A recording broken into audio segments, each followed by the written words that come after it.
The actions that we made, the decisions that we've made, and the things that we've done. But the good thing is you're never going to outrun his love.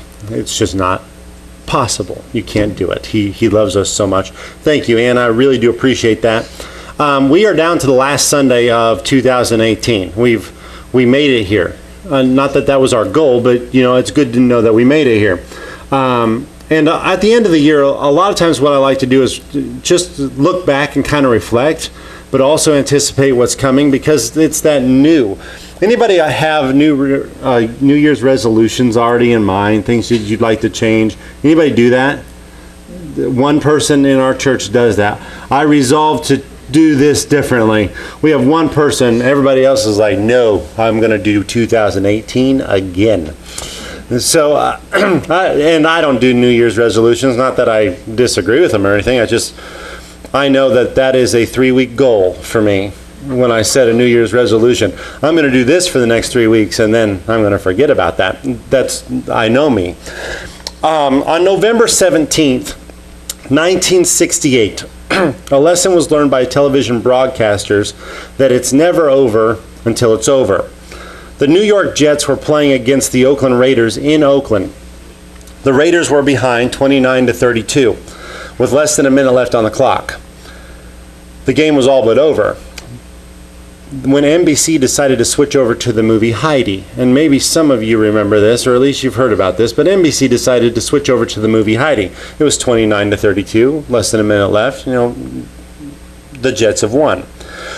While America was suddenly watching the beginning of the Heidi movie, the Oakland Raiders found a way to score not only one, but 2 touchdowns in less than 1 minute. The next day, millions of people discovered that the game's final score was 43-32 Raiders, but they didn't see it happen. They were watching Heidi instead. To this day, the game is known as the Heidi game or the Heidi Bowl. If you look up one of those two things online, you will read this story here. It's known as the Heidi game or the Heidi Bowl. And it's not as much known for Oakland's victory as it is for NBC's failure. That's what the game is known for. It's not, the Raiders did a great job. They came back, got 2 touchdowns in less than a minute, and nobody remembers the game for that. That's that game that NBC got in there and switched over to Heidi. That's what they know the game for. Not for the success, but for the failure that happened that day. This is the final Sunday of 2018, and when we look back over this past year, what are we going to remember it for? And a lot of times we say, hey, always look forward. Always focus on what's to come. Don't look back. Don't live in the past. And that's good advice. But this morning I want to break that, because I want to kind of look backwards, and at the same time I want to look forward. This year there have been thousands of tears shed. Our church has been through this together. We've had tears shed. We've had losses. Is this microphone still on? Is it still? What's that? It is on? Okay. Every once in a while, whoa. It is still on. Every once in a while it gets quiet for me here, and then I think I lost it. And if that happens, then we lose it on the camera too. But if we look back over 2018, we notice that there have been a lot of tears shed this year. It's been a rough year on many different levels. And at the same time, there have been countless reasons to praise God for what He's done throughout this year. I mean, look at the salvations and the baptisms and the people that have joined our church, the relationships we've built here. What we've seen God do at this church in 2018 is incredible. And I'd have to look at the records, but I don't know what the attendance was at the beginning of the year versus the end of the year, but we have grown a lot this year. A lot of new people. We've got plenty of reasons to praise God, but as you look through the events of the year, there's a lot of stories where we shed a lot of tears. Both of those things have happened. And we love the good times, but we very rarely dwell on those. Isn't that amazing? The good things that happen throughout the year, we are glad they happen, but then they leave, and we don't dwell on those. But those negative times, now those will drag you down. Those negative times will absolutely drag you down, and we see them as a loss. And we do dwell on those. We remember those, and we keep moving forward, holding on to that. This is the time of year where everyone counts their losses, and they plan to start the next year out right. But the year's not over. There's still time on the clock. So I want to talk about that last few minutes of 2018. there is still time on the clock, even though we're getting ready to start a new year. And we look back and like all those bad things, I just want to forget about them. I just want to let them go. I want to walk away from them and let the past stay in the past. And I just want to move forward, which I understand that. But there's still time on the clock in 2018. And maybe we can turn everything around and still get the win before 2019. Maybe there's still a chance. My prayer is that our church will be willing to hand the ball over to God at the end of 2018 and let Him take it in for the win. I really want to see that happen for each and every one of us.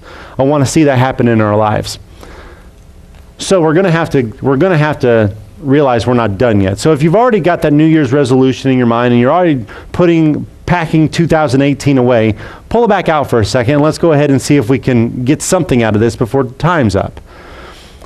The things that we have gone through, the losses that we've experienced, the hurts that are hanging on, can all be cashed in for a victory. And I want to talk to you this morning about how we can cash those things in for that victory. We don't have to lose all the things in 2018 and say, oh, these were a bunch of bad things and we're going to have to let that go and move forward. What if there's some redeeming quality to those things? Wouldn't we like to just pick that up and move forward with the redeeming factor of each one of those negatives that have happened in 2018 rather than just taking it for a loss? Let's grab something that we can use as a victory. You see, everyone's looking forward for a fresh new start, but it's not how you start that matters. It's how you finish. That's what matters. Everyone's trying to walk away and leave this year in the past, but the changes that we are hoping to see in 2019 have already been introduced to us in 2018. And I want to explain that. The things that we want to see happen differently in 2019, I don't want 2019 to be like 2018, but the changes that you're looking forward to in 2019 have been introduced to you already in 2018. And I want to show you what I mean by that. If we don't stop and recognize what those changes are, then we will be right back where we are right now at the end of this next year. If we don't see what those changes are or how they've been introduced to us. There's still a little bit of time on the clock. So let's see if we can't get a couple touchdowns in before 2018's over. Game's over in a lot of those scenarios. But let's see if we can grab something. Let's see if we can get a couple touchdowns before 2018's over. There are many people in the Bible who are used to teach us so many different lessons, so many different things we can learn from the characters in the Bible. But I really love what God shows us through the life of His close friend Lazarus. I like the story of Lazarus. It is unique. Would probably freak us all out if we were there. But I want to talk about this guy this morning and what we can learn from this. Let's look at John chapter 11 in verse 1. It says, "Now a certain man was sick, Lazarus of Bethany, the town of Mary and her sister Martha. It was that Mary who anointed the Lord with fragrant oil and wiped His feet with her hair, whose brother Lazarus was sick. Therefore the sisters sent to Him, saying, Lord, behold, he whom you love is sick. When Jesus heard that, He said, This sickness is not unto death, but for the glory of God, that the Son of God may be glorified through it." Now Lazarus is about to die. Jesus is God, and He knows that Lazarus is about to die. But He says, this sickness is not unto death. Now He knows what's going to happen. He knows that Lazarus is sick, and he's going to die from this sickness. And Jesus says, oh, this sickness is not unto death. See, Jesus is a very close friend to this family, and He loves them. These are some of Jesus' closest friends. Mary and Martha are both very concerned about their brother's condition, and they send messengers to seek Jesus. They need His help. So they send a message out, go get Jesus because Lazarus is sick. He's going to die if Jesus doesn't show up. And because of Jesus' love for them, we would only expect to see Him racing down the road to help them. But let's look at Jesus' response. It's totally different. Let's look at verse 6. It says, "So when He heard that he was sick, He stayed 2 more days in the place where he was." Well, that's perfect. Lazarus is sick. He's going to die. He needs you. Okay. And He stays where he's at for two more days. And this seems wrong on every single level. It seems it just hits us wrong. Jesus is the only one with the power to heal him. Jesus is His only hope. An urgent message is finally gotten all the way to Jesus, and He does nothing. And not only does he do nothing, he does nothing for 2 more days. He just stays where he's at for 2 more days. He needs your help now. Got it. And he stays put for 2 more days. He does nothing. He just stays where he's at. And anybody from the outside looking in would see this as insensitive. But Jesus is taking the loss in order to guarantee the win. Like, yeah, we're going to have to let this play out. You know, there's only a couple seconds left on the clock, Jesus. Lazarus is going to die. He's going to die. What's your next move? I'm going to sit down for 2 more days. Now, I'm not going to even make any effort to go towards Lazarus. Let's look at verse 7. Then after this, he said to the disciples, "Let us go to Judea again." The disciples said to him, "Rabbi, lately the Jews sought to stone you, and you are going there again?" Here Jesus tells the disciples the game plan. He wants to go back to the same area where the Jews wanted to kill him before. Like, hold on, Jesus. Remember they were going to stone you. You don't want to go back there. You don't want to do this. And it seems like a foolish move to the disciples. And they try to discourage him from taking even greater loss. You don't want to go back there, Jesus, because this is where they wanted to kill you. And I like what Jesus says to them next in verse 9. It says, Jesus answered, "Are there not 12 hours in a day? If anyone walks in the day, he does not stumble, because he sees the light of this world. But if one walks in the night, he stumbles because the light is not in him." See, Jesus is going to follow the Father's will until his time is up. He still sees the light. Basically, Jesus is saying it's not over till it's over. I'm going to follow the Father. I'm going to follow God's will. And I'm going to keep moving forward. Yeah, but they might kill you. The clock's not run out yet. I still have to serve. I still have to follow. I'm still going to chase after the Father's will. Now let's put ourselves in the disciples' shoes for just a minute here. They have just seen Jesus receive an urgent message, and instead of getting up and hurrying to Lazarus, he stays put for 2 days. That's the first thing they see. Now he wants to go. And they remind him of the danger that's going to happen if he does go. And he basically says, but there's still time on the clock. There's still time on the clock. Jesus knows that God has a plan for everything, and he's going to remain faithful to God. He refuses to sway. So Jesus reveals the plan to them. Let's look at verse 11. It says, "These things he said, and after that he said to them, 'Our friend Lazarus sleeps, but I go that I may wake him.' Then the disciples said, 'Lord, if he sleeps, he will get well.' However, Jesus spoke of his death, but they thought he was speaking about taking rest in sleep. Then Jesus said to them plainly, 'Lazarus is dead. And I'm glad for your sakes that I was not there, that you may believe. Nevertheless, let us go to him.' Then Thomas, who is called the twin, said to his fellow disciples, 'Let us go that we may die with him.'" Okay, so Jesus just lays out everything for the disciples. We're going to a place where the Jews want Jesus dead in order to wake up a man who is already dead. Then Thomas says, "Let's go die with him." This is not a very pretty picture here. If you go there, Jesus, they're going to desire to kill you. They want to kill you. You will be a dead man if you go back into that territory. Okay, so why are we going? Because Lazarus is dead and I'm going to wake him up. Like, oh, okay. You will wake up the dead guy.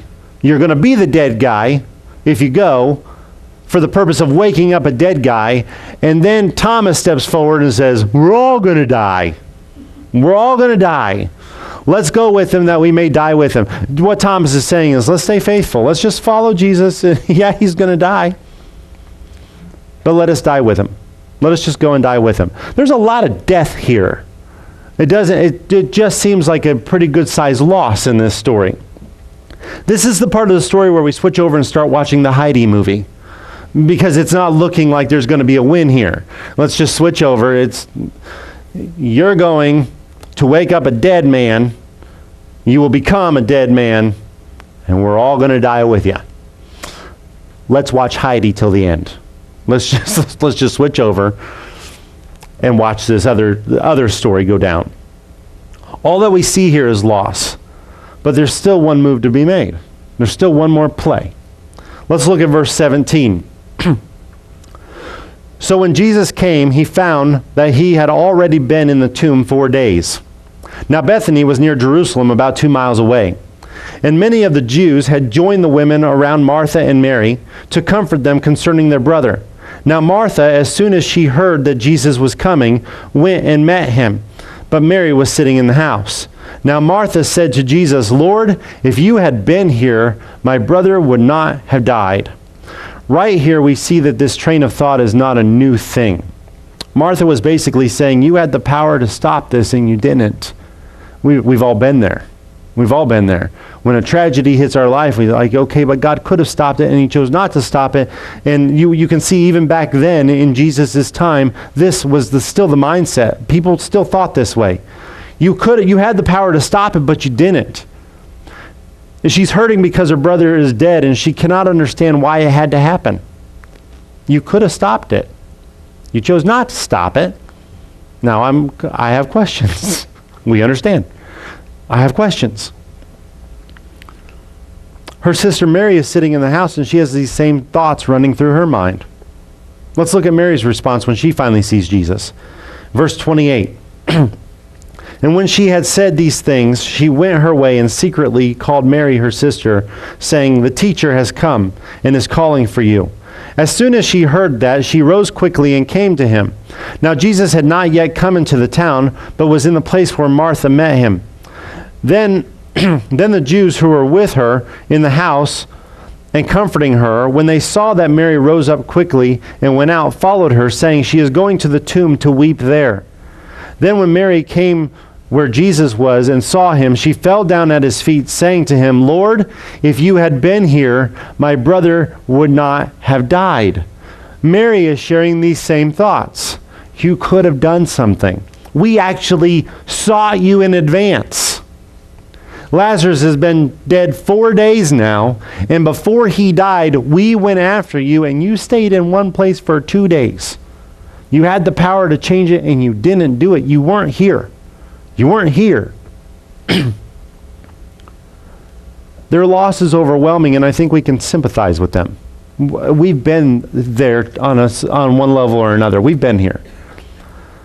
But the thing that they're missing is the understanding that the past loss is just what they needed for the future changes. You need this. You need this to happen. No, I didn't want it to happen. I understand that you didn't want it to happen, but it is a necessity for you. It's important that you have this because of the future changes that are going to come out of this.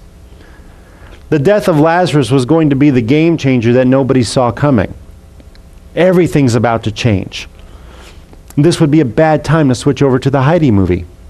You want to see this last play. What Jesus is about to do here is not only going to change the life for Mary and Martha and Lazarus, but it's going to change the life for you and me also. Because this story right here directly plugs into the story that you are invested in this morning. And I'm invested in this morning. This was a game changer for all of us. Before we go too much farther, I want to point out that we usually miss what we usually miss when we are asking God why our losses happen. Why didn't you stop them? And here's what we normally miss. John 11:33. Therefore, when Jesus saw her weeping, and the Jews who came with her weeping, he groaned in his spirit and was troubled. And he said, Where have you laid him? And they said to him, Lord, come and see. Jesus wept. Then the Jews said, See how he loved him. Verse 35 is both the shortest and most overlooked verses in the Bible. Jesus wept. Pretty short statement right there. Very short verse. We look over this. Jesus wept. Lazarus' family and friends are grieving.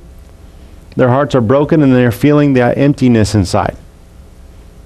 And the one person who had the power to stop Lazarus from dying is sitting in the middle of the crowd sharing their pain with them.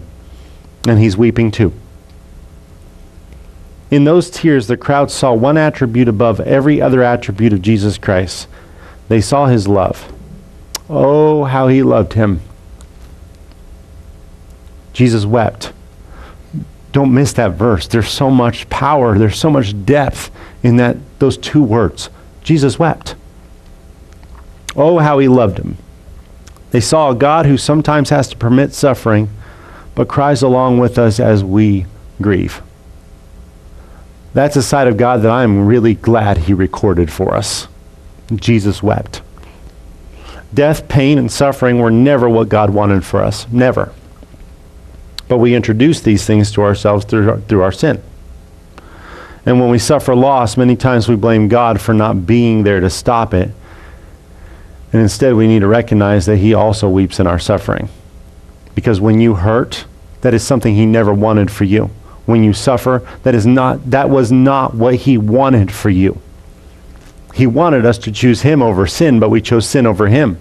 We caused the separation, and suffering and pain comes into life. And when you're weeping, maybe it's not directly related to your sin or your actions at all. Maybe it's just suffering that happened in your life. Maybe it just happened. But when you are hurting, when you are suffering, Jesus wept. Oh, how he loves you. Because even when you are going through a hard time, those two words, man, let's never forget that. John 11:35. Make that a verse that it's really easy to memorize for one. Look at that. You've already done it. You've already memorized a verse in the Bible. Jesus wept. It's the shortest verse out there, but there's so much power behind that. And remember, when you're suffering, when you're going through negative times, when you're hurting, remember you've got a God that never wanted that for you in the first place, and he will weep with you, and he will love you through that suffering in those rough times. He won't forsake you. He's still there. When we suffer loss, many times we will blame God for not being there. Instead of getting angry with him, maybe we just need to curl up in his arms and remember, oh, see how he loves me. Because when I'm hurting, he's right there with me, never leaving me, never forsaking me. And remember that Jesus took the time to weep too. You see, the suffering is never an island unto itself. Never. There's always a loving God ready to snatch the victory from the jaws of defeat in all of our suffering. Let's look at verse 38. Then Jesus, again groaning in himself, came to the tomb. It was a cave, and a stone lay against it. Jesus said, "Take away the stone." Martha, the sister of him who was dead, said to him, "Lord, by this time there is a stench, for he has been dead 4 days." Jesus said to her, "Did I not say to you that if you would believe, you would see the glory of God?" Here we are. We're down to the last seconds of the game here. It already looks like we have a loss. Okay, he's been dead for 4 days. I'm pretty sure every one of us would throw in the towel at this point. It's over. He's been dead for 4 days. There's a stench. All evidence says game's over. It's over. Let's switch the channel. It's over. Most of the people have already switched the channel. They assume that the loss is all that's left. Lazarus is dead. We're mourning. We don't know why it had to happen, but it happened. And now we're trying to get on with our lives here. And then Jesus orders that the tomb be open. Now, it doesn't make any sense to do this, but Jesus is the one making the calls, and the people are the ones willing to follow. You make the call. What are we going to do? I want you to create a hole. And if you're in a football, maybe you'll understand this picture a little bit, and if you're not, hopefully it'll be clear enough. I want you to create a hole, and I'm going to send him running through that hole. I'm going to have Lazarus run through there. He's been dead for 4 days. His body is decaying. Just create a hole. Move the stone away. Move the stone away. All right, Jesus is the one making the call. Let's just do it. Let's just do it. And they follow him. Look at verse 41. Then they took away the stone from the place where the dead man was lying. And Jesus lifted up his eyes and said, "Father, I thank you that you have heard me. And I know that you always hear me. But because of the people who are standing by, I said this, that they may believe that you sent me." Now when he had said these things, he cried with a loud voice, "Lazarus, come forth." And he who had died came out, bound hand and foot with grave clothes, and his face was wrapped with a cloth. Jesus said to them, "Loose him and let him go." Touchdown. Everything just changed. What they were not expecting to happen, or they didn't put any eggs in that basket at all. Okay, he's going to come back. Nobody's thinking that. Nobody's thinking, okay, Jesus is going to come. Lazarus has been dead 4 days, but we're going to see Lazarus run through the hole. This isn't going to happen. Nobody's thinking this. He says, Lazarus, come forth. And I'm sure everybody that hears him say that, like, okay, Jesus has totally lost it. He's now talking to Lazarus. And he's saying, hey, Lazarus, come here. Come here. And everybody turns and looks at the tomb. And here comes Lazarus out of the tomb, still bound. He's still in his grave clothes. Every once in a while, just for fun, I picture him hopping. He's all wrapped up in grave clothes, and he's coming out, and everybody's like, oh my goodness, how did he get a touchdown in the last few seconds? How did that just happen? Touchdown. One of the greatest upsets in the history of man-made religion had just taken place. And by the way, man-made religion it's so wrong. It's so wrong. It causes so many problems. Relationship. That will fix everything. Religion it's not the answer. Man-made religion will cause so many fights. It causes most of our wars. But now the greatest upset in the history of man-made religion just went down. And Jesus had just walked into Pharisee country and made a move that caused the crowds to stand to their feet. Jesus is the Son of God, and now they believe it. Nobody does that. Nobody does that. Let's look at verse 45. Then many of the Jews who had come to Mary and seen the things Jesus did believed in him. But some of them went away to the Pharisees and told them the things that Jesus did. The Pharisees had no clue what just took place. They have no clue that over in Bethany, Lazarus just came back from the dead, because Jesus has the power to do that. He is God. Like, I let you die. Why? Why did you let me die? Because I needed to get a victory from that defeat. I need to show them who I am. So the Pharisees have no clue what's just taken place. Jesus just scored a touchdown, and the people are flocking to him rather than the religious leaders. Everybody is saying, okay, he's the real thing. He is who he says he is. He is the Son of God. He is the Messiah. And everybody is now moving towards Jesus. And the Pharisees are starting to see the loss on their side. If everybody cheers him on, then everything we have set up as religious rulers will fall apart. And this is what set the ball rolling for the Pharisees to plot the crucifixion of Jesus Christ. He's got to die. Jesus has got to die. The people were going to drop the Pharisees like a hot rock. Like, no, we're following him. He just told a dead man to come out, and that guy came out. That is evidence that he is who he said he is. We don't get to do that. That is something only God can do. So we're going to follow Jesus. We're all going to follow him. If something was not done about this quickly, the Pharisees were going to lose everything. So let's look at verse 53. Then from that day on, they plotted to put him to death. Now the ball is rolling to nail him to a cross. Now the plot is thickened, and now they want not only to crucify him, but they want to brutally beat him and teach him a lesson from trying to take their religious authority away. But the death of Jesus wasn't all they needed in order to sway the crowds back, because now they have a new problem. There's a living, breathing piece of evidence walking around who's testifying that Jesus is the Messiah. Now we got two problems. We need Jesus dead, but we got this other guy here named Lazarus who's walking around, and he is a living, breathing evidence that Jesus is who he said he is. Lazarus has got to die too. Look at John 12:10, the next chapter. But the chief priests plotted to put Lazarus to death also, because on account of him, many of the Jews went away and believed in Jesus. Lazarus has got to go. He's a really good piece of evidence for this other side. He was dead, 4 days dead. He's decaying. He's starting to stink. And then he's walking around telling people about Jesus. It does sway people to Jesus' side. So not only does Jesus have to die, but we got to take out Lazarus too. When the people took Jesus to the tomb of Lazarus, everything that they had been through in the past was used to change the future in an incredible way. It was going to change everything for them. Because of this event, the Pharisees made it their mission to kill Jesus Christ. And they did. They did kill Jesus Christ.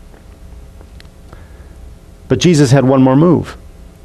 Because 3 days after Jesus died, his stone was rolled away, and there was a hole created, and he ran through that hole, second touchdown, and game over.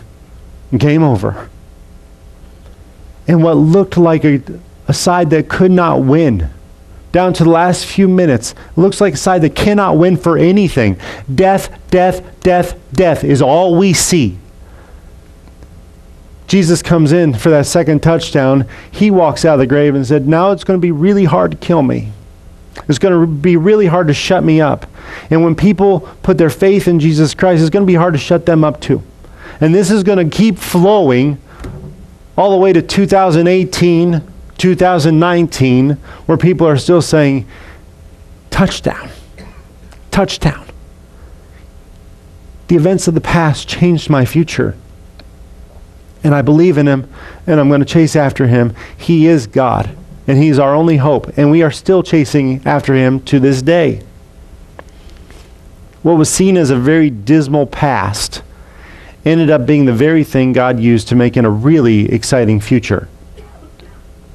And I want to go back to the verse where Jesus stated the whole plan even before he raised Lazarus from the dead. Let's look back at verse 4. When Jesus heard that, he said, "This sickness is not unto death, but for the glory of God, that the Son of God may be glorified through it." There's the game plan. There's the whole, you get to see every play right there.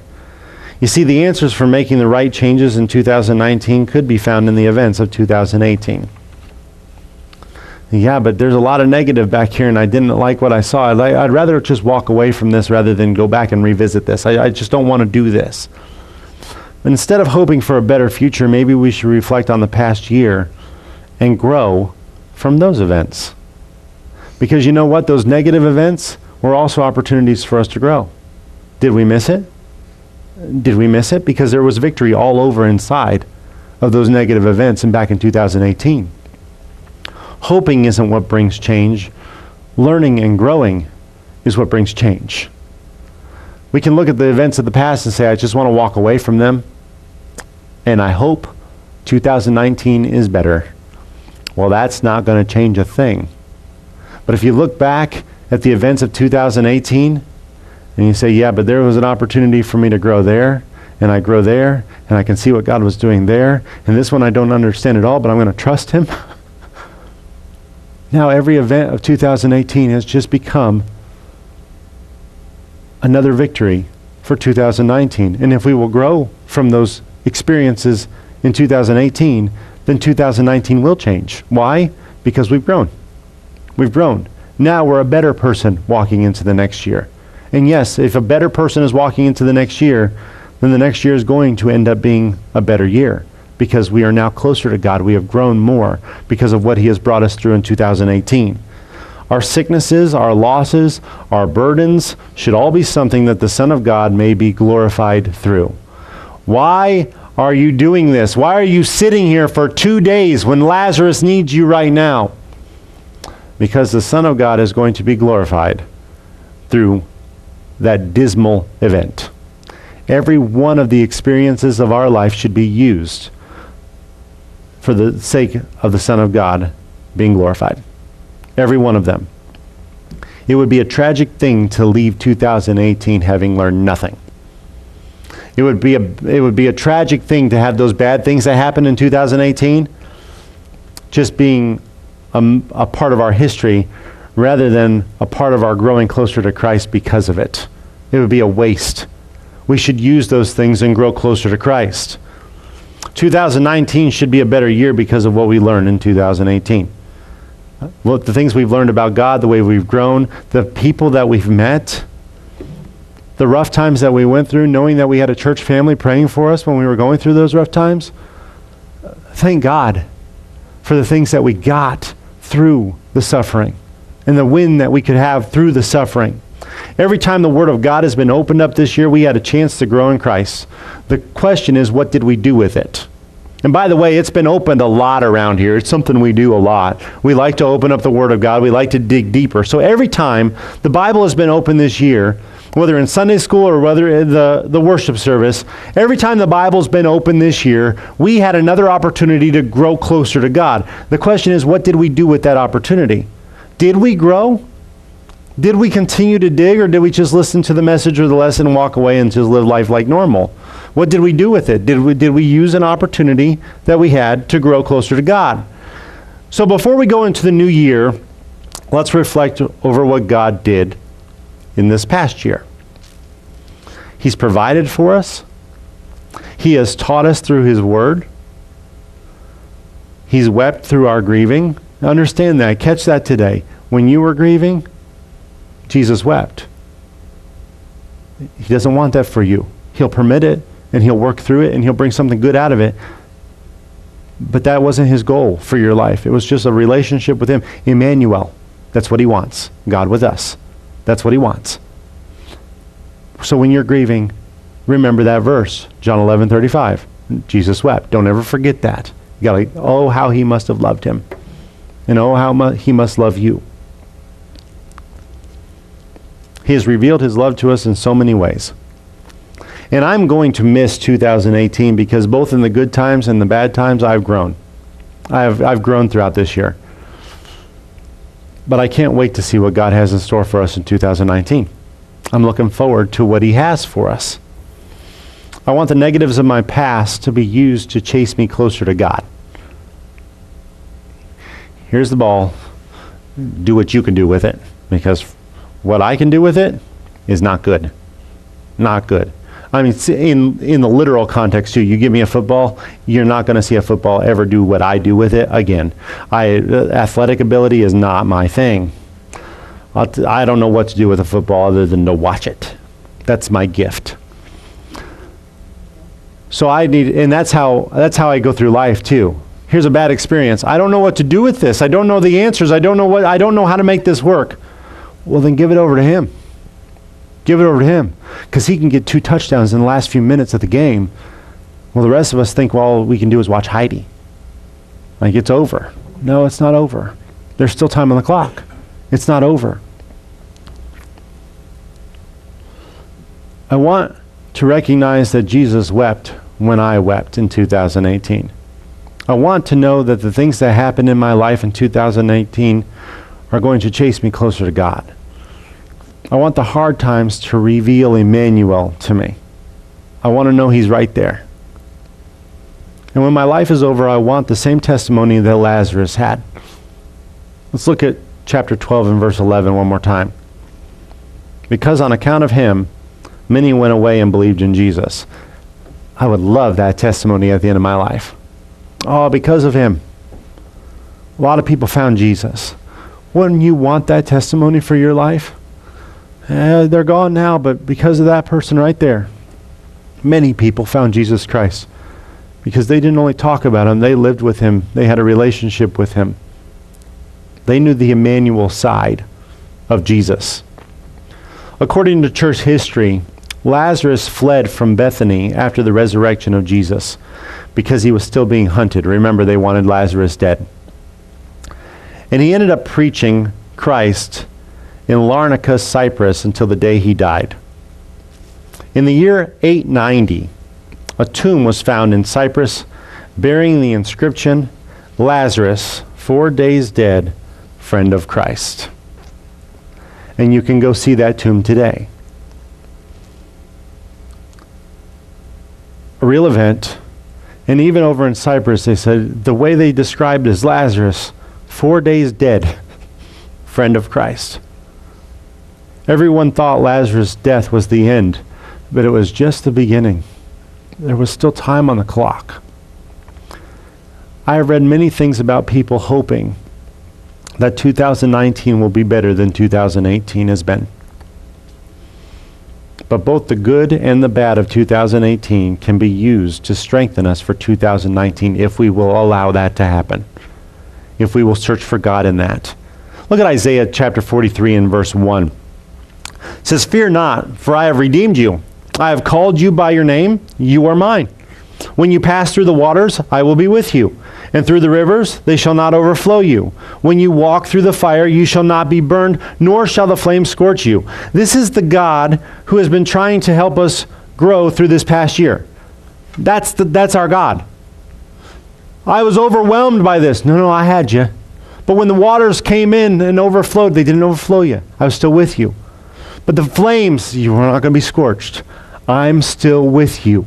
I want you to take those events, and I want you to search for me in those events, because I'm right there with you through the fire, through the flood, through the event. I'm still with you.